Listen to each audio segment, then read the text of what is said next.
Hi, my name is Vanessa Nakate from Kampala, Uganda. When I was 22, I started a project of installing solar and stoves in schools. I started because I wanted to provide climate solutions in my community and country. Since I started, we've worked on 2 schools. I'm excited to be among the 100 people featured in the book Stone Soup for a Sustainable World, Life-Changing Stories of Young Heroes. You can learn more about my work on Instagram, Twitter at Vanessa Nakate. Thank you.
That was what?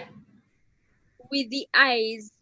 Yes, yes, and you know, I just think that in this time that we're living, it's important for us to share a message of hope with our young people, huh? Yeah. Yeah. So the young people that are here with us today, they want to hear about you. They've had 2 people from the book so far. Yeah. One is a young man from the region where they're from, near around in New England in Boston. And then one is from Los Angeles. Yes. Where Jane is from. And so now you're our first speaker from another country. And and you see behind me, you see all the speakers. Yeah. So you see you. Yes, I see myself. Yes. So I don't think anyone on our call today has ever been to your country. So you can be our representative and help us to understand your country and what you're living with and what you're doing and how you're engaging so many young people. Yeah. Okay. Thank you. We're going to listen to you share. Is that okay? Do you need me to interview you, or can you just tell your story? You're so good at telling your story. I would appreciate guidance on how long I should speak. Many times I speak so much. Oh, I don't think so. I think we're good for like 15, 20 minutes. Okay, that's perfect. Okay? And we can have some questions. Our youth are a little shy too. Just a little. No, our young people, they might be a little shy. Oh, I get. You used to be shy. You're not shy anymore. Yes. Okay, sweetheart. We're going to listen to you. Just share, because we want to videotape it and we want to put it on live stream. We're posting on Instagram and Twitter today for our first day. So we're featuring the video you gave us. And so we have somebody who's going to edit the video and is going to share with the world. So that's amazing. This is a message for our young people, but for the world. Yeah. Okay. Whenever you're ready. Great.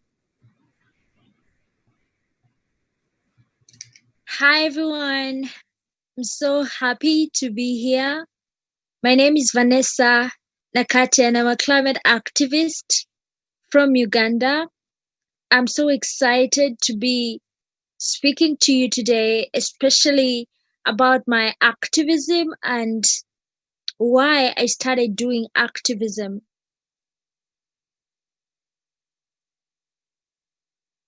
It was a process for me. I started activism in 2018. That is when I felt like I wanted to do something that could cause change in the lives of the people in my community and in my country. And honestly, I thought that I would do this for just a few months, but along the way, I just felt like I needed to keep doing this because I hadn't seen the change that I was fighting for. So when I realized that climate change was one of the biggest challenges that the people in my country while facing, I decided to start activism by doing the climate strikes. And I'm sure many of you know about the climate strikes that happen every Friday. They were started by Greta as a way of demanding for action from our government leaders. When I became an activist, I simply wanted to see that different kinds of people have access to a better future, to a healthier planet, to a healthier environment. We are clearly seeing what is happening to our planet right now. We are seeing the mess that is going on and all the challenges that people are facing right now. In my country, many people heavily depend on agriculture as a form of survival. But you find that with the increasing global temperatures, many people's farms and crops stand at risk of being destroyed by the increasing dry spells. Because as the temperatures increase, as the temperatures rise, there's going to be uneven distribution of rainfall, bringing about shorter rainy seasons. And we've clearly seen this in Uganda. Not just the shorter rainy seasons, but longer dry spells. The farmers can no longer predict when they're going to receive rainfall. They grow crops, but with no hope of harvesting them because they end up losing all their produce to floods, to droughts, and they are left with nothing. Climate change greatly threatens the availability of food for the people in my country and the availability of water for the people in my country. I usually say that you find that there are people whose toilet water is cleaner than the water that the people in some countries use for their domestic purposes. The climate crisis is so visible in Uganda as a country as we see our largest lake, Lake Victoria, with its increasing water levels, submerging different homes and leaving people with no place to stay. Imagine being in a pandemic that we are facing right now while still being affected by the impacts of climate change. Many people's homes have been submerged by the increasing water levels of the lake. In the western part of the country, the rivers are bursting, their banks are bursting, and people are being left homeless because their property is destroyed, their homes are destroyed, their farms are destroyed. What is the hope for these people at a time like this? The hope comes in the voices of the activists who are fighting for a better future for them. You know, when you look at climate change, it isn't just about the primary effects that everyone sees: the floods, the droughts, the heat waves, the storms, the hurricanes, among others. There is always more after those primary disasters that many people forget to dig deep into, to understand the heaviness of this crisis?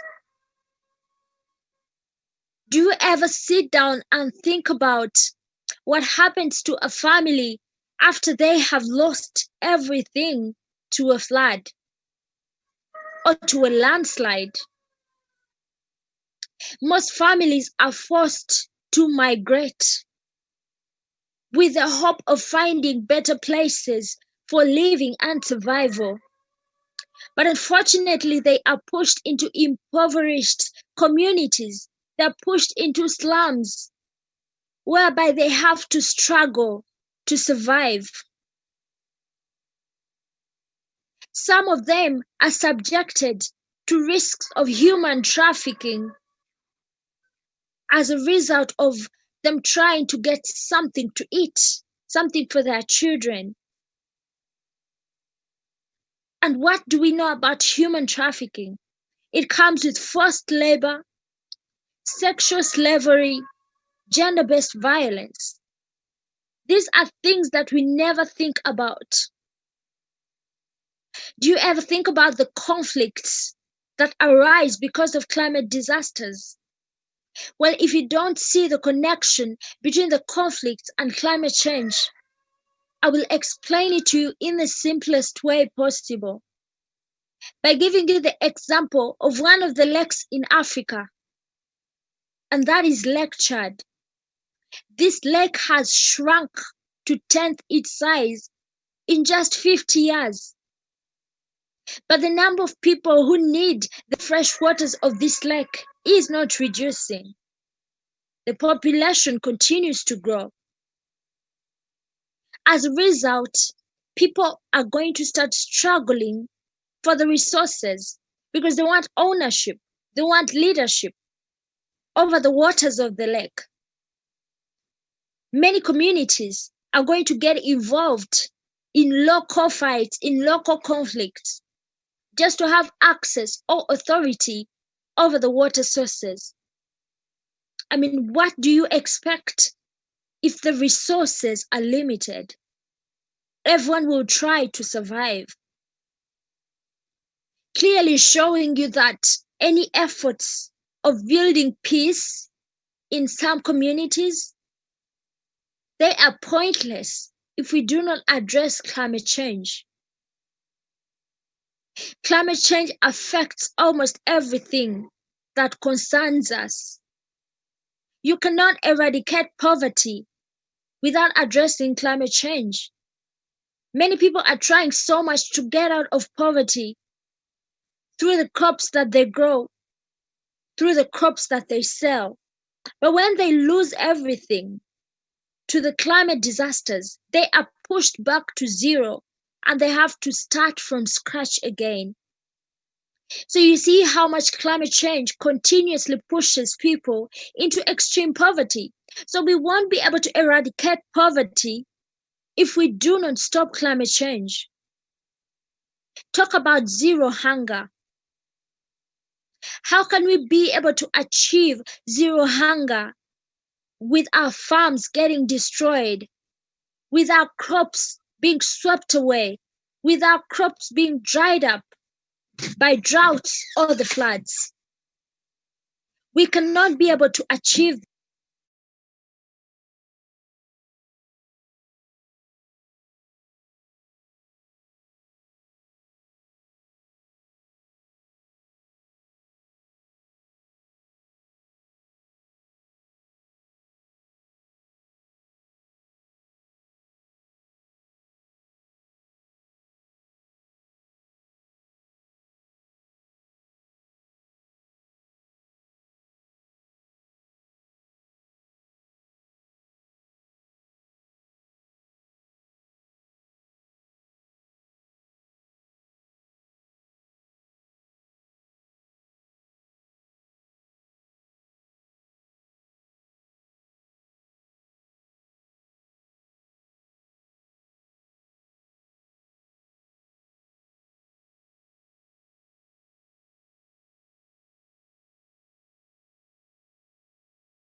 for their children.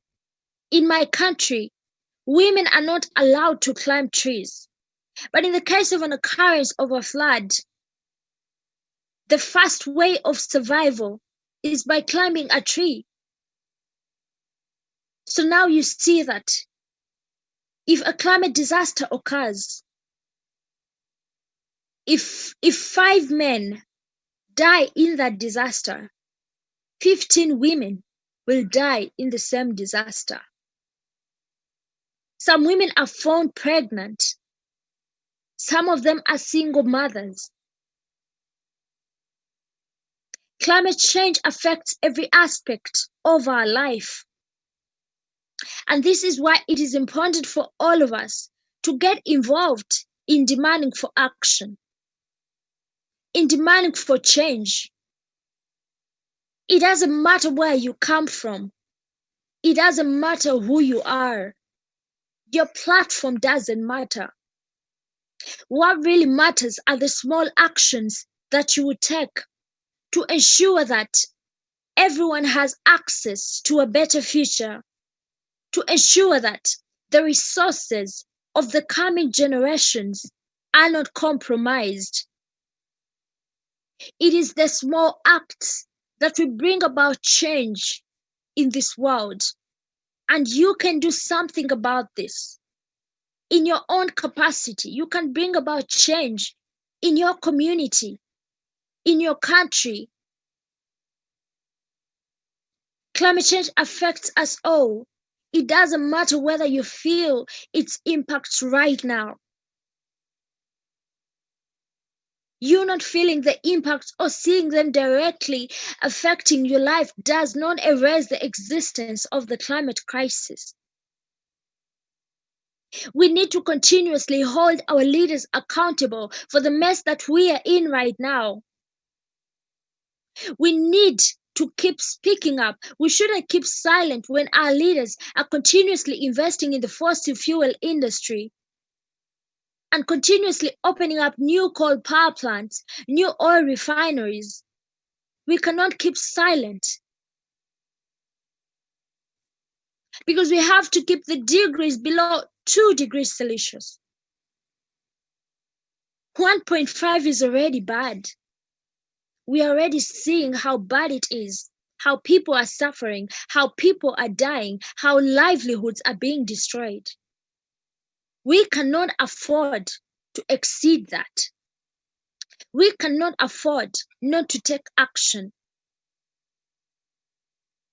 We cannot afford not to go sustainable. Some of the actions that I do as an activist, I go out on the streets to do the climate strikes every Friday. But now that we are in this current pandemic, we have to treat every crisis like the crisis that it is. So if this pandemic is a crisis, then we have to stay at home to stop the spread of the virus. But that doesn't stop the activism.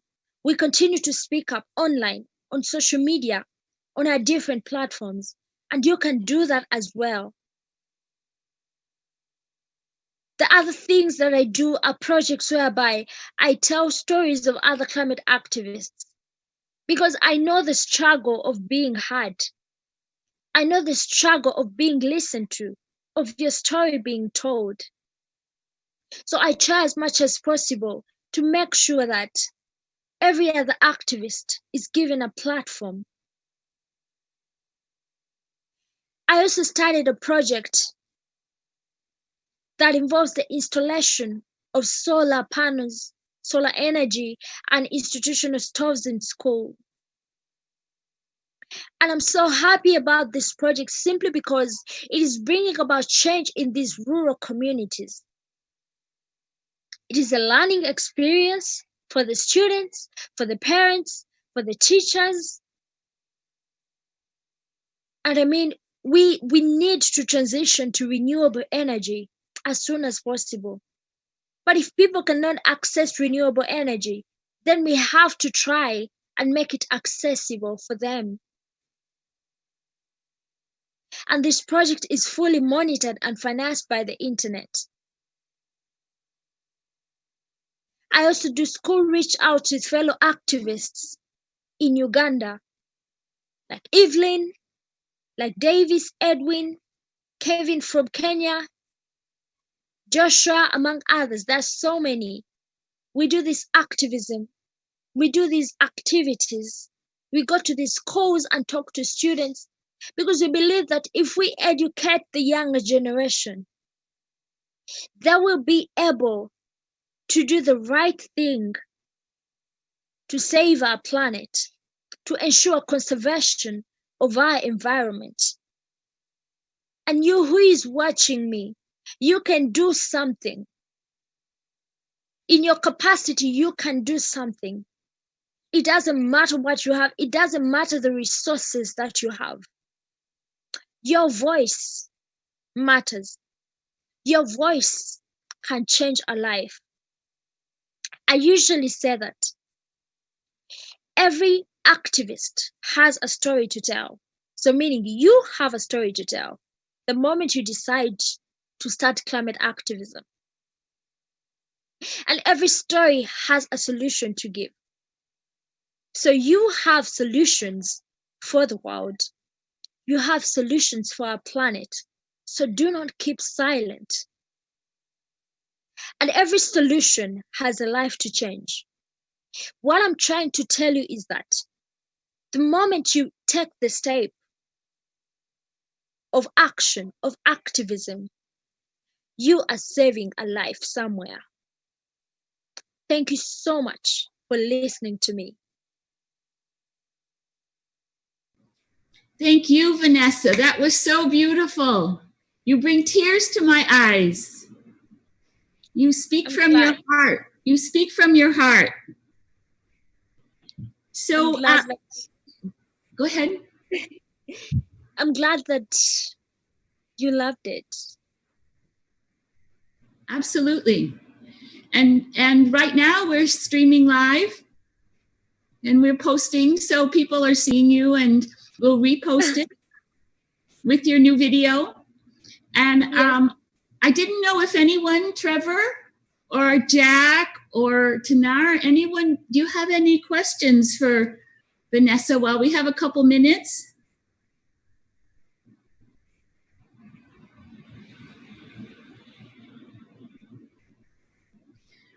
In our country, in California right now, it's like 7:30 in the morning. Wow. Yeah, so I'm just like, lots of coffee. I know. But the young people that you're talking to, they're in New Bedford, Massachusetts, and they're on the East Coast near Boston. And so it's 10:30 in the morning there. Well, actually now it's 11. Yeah. Yeah. It's coming to you live. Yes, it's coming live. So what's coming up for you next? You're staying in your home? Are you still in quarantine? Yeah, but some of the lockdown restrictions were lifted a bit, but still there is not much going on. I'm staying at home basically. Yes. So you're on Zoom a lot, huh? Yes. So we have a swag bag and a t-shirt to send you, but your country wouldn't let us send it. Seriously? Yeah, we couldn't get any packages in also to Sri Lanka, to our speakers there. Lily Platt speaking on Thursday, so we sent one to the Netherlands. Europe is allowing it. Yeah. Yeah, so, and then Nam Gil, who's on the call, and one of our Stone Soup team members, she's in Bhutan. And they let a few in, but they're stuck in customs. So we want to get you a swag bag. We'll keep trying for whenever the borders open up, so you can have one of our Stone Soup shirts and all of the other wonderful things that everybody else has now. Thank you so much. So I think that the young people's voices, they need to be unmute. If anyone has Jack said we can unmute you. If anybody has a question before Vanessa says goodbye.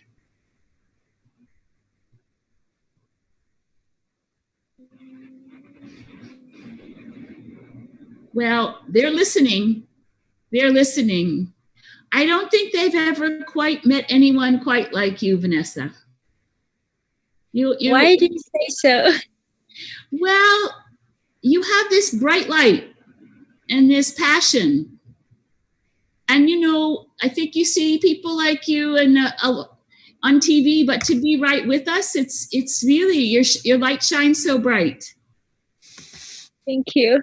Yes. That's so kind of you. No, I remember. And I want to tell the story since you didn't, because we had a connection about the fact that when you were in Davos with Greta. Yeah. Do you want to tell it? Do you want me to tell it? Help me tell it. I'm sorry, you want me to tell it? Yes. Okay. So when Greta invited youth activists from around the world to join her in Davos World Economic Council, which is where all of said a statement of what their demands were. And they posted that and let people know about what was important. And they went to all these fancy meetings and met with everybody, all the, Prince Charles and Bill Gates, you name it, they were there, Leonardo DiCaprio. And at the end, her ladies were on a panel interviewing, and Greta was very clear. She had the flu. I think what ended up being actually was a virus, but she asked people not to interview her. She said, ask everyone else, because she was not feeling well. And of course, the press kept asking her. And at the end, the AP, which is Associated Press, took a photograph of the 5 and they were all young ladies. And Vanessa was cropped out of the photo as if she wasn't there. And it was very sad. And it was as if not only they were cropping out Vanessa, but all of Africa. And Vanessa was the only Black young lady. Everyone else was white. So Vanessa and I connected around that time. I had once been cropped out of a famous photo, and for different reasons. And so we talked about how to use the power of the media, because she started to post and Greta started to post, and so many people said, this is outrageous. This is outrageous. And so many people started to really pay attention to Vanessa, because she was cropped out once, but not now. Now people know who she is, big time. So sometimes you have to make a lot of lemonade. You have to really use the power of the media for positive change, even though sometimes it's painful. So is that true? Did I get it right? Yes, you did. I paid attention. It was a special story for me. So, well, I wanted to say thank you. We're going to be spending a day together talking about what's important in our life. We're going to have our young woman who was born in Brazil, who's now just graduated from college. She's working with the young people, and we're going to talk about their 5-year plan. Wow. Yes, we're going to talk about what they envision for their life 5 years from now. Can you imagine? That's incredible. Yes, it's important to start thinking about your future soon. Exactly. Because then you can start to create it. Yeah. And so I hope that all of them are listening well, because you inspired them. You're how old now? 23, right? Yes. And you've gone to college. You went to business college, right? In business school, you learned structure, and you learned about following up. You learned a lot of professional skills, I think, in business school, because you're very good. Among all of the young people in the book, you're one of the most responsive. Thank you. Yes. That's your nature, but it's also part of getting a business degree is a good thing. I have a business degree, so, Wow. Yeah. And you can use a business degree for social good. That's true. So, well, thank you so much, Vanessa. We really loved having you with us, and we hope you have a blessed day and evening. Thank you. It was lovely talking to all of you. Thank you. Good night. Bye. Have a good day. Thank you. Bye. Thank you, Vanessa. Thank you. Bye.